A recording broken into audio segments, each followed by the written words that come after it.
कमी किमतीत USDT ही cryptocurrency देण्याचे आणि अधिक नफा मिळवून देण्याचे खोटे आमिष दाखवून नागपुरातील एका तरुणाची 17,32,612 रुपयांची ऑनलाईन फसवणूक करणाऱ्या आरोपीला नागपूर गुन्हे शाखा युनिट 3 आणि सायबर पथकाने पश्चिम बंगालमधील आसनसोल येथून अटक केली आहे। पोला पार्थ सरकार असे अटक करण्यात आलेल्या आरोपीचं नाव आहे। या प्रकरणी हंसापुरी येथील रहिवासी रोहित गणेश जागर यांनी नागपूरच्या तहसील पोलीस ठाण्यात तक्रार नोंदवली होती, ज्यावरून भारतीय न्याय संहितेच्या संबंधित कलमांसह माहिती तंत्रज्ञान कायदा अंतर्गत गुन्हा दाखल करण्यात आला होता।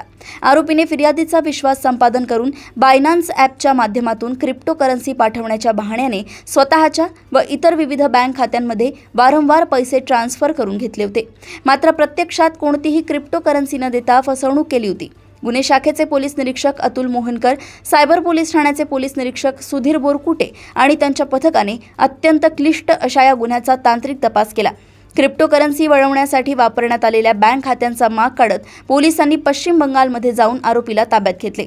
या गुन्ह्यात राष्ट्रीय तसेच आंतरराष्ट्रीय रॅकेट सक्रिय असण्याची शक्यता पोलिसांनी व्यक्त केली असून सध्या आरोपी पोलीस कोठडीत आहे आणि गुन्हे शाखा या प्रकरणाचा अधिक तपास करत आहे। पोलीस स्टेशन तहसील येथे क्रमांक 305 कलम 318(4) 316(5) BNS विथ IT ऍक्ट प्रमाणे गुन्हा दाखल झालेला आहे।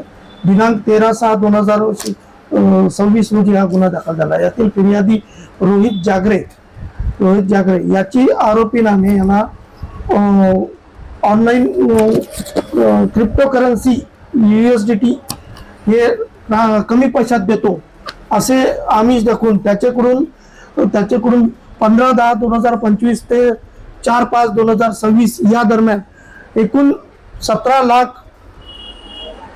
रुपये आमिष दाखवून खात्यात वळवून फसवणूक केलेली आहे।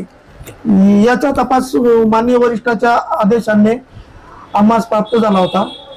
याच्यात वरिष्ठांच्या आदेशाने आम्ही एक पोलीस पथक तयार करून ज्यामध्ये PSI काटोके आणि टीम ही पश्चिम बंगाल येथे रवाना होऊन यातील आरोपी नामे पोला पार्थ सरकार वय 25 वर्ष, राहणार मल्लिकपारा, नरसिंगाबाद रोड, बालाजी रोड, आसनसोल, जिल्हा बर्धमान, पश्चिम बंगाल येथून उचलून त्याचा पश्चिम बंगाल येथून ट्रान्झिट वॉरंटवर प्राप्त करून नागपूरला येऊन कोर्टात हजर करून मान्य कोर्टातून त्याचा PCR प्राप्त केलेला आहे।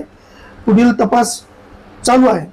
सदरची कारवाई करता युनिट 3च्या शाखेने या सायबरच्या मदतीने यातील तांत्रिकरित्या तपास करून आरोपीचं लोकेशन, त्याची गुन्हा करण्याची पद्धत, ट्रान्सफरची पद्धत, क्रिप्टोकरन्सी कशा प्रकारे ते गुन्हा करतात त्या प्रकारची तांत्रिक तपास करून आरोपीस पकडून त्याचा तपास चालू आहे। सदरचा तपास आमच्याकडेच असून पुढील तपास करीत आहोत। यातील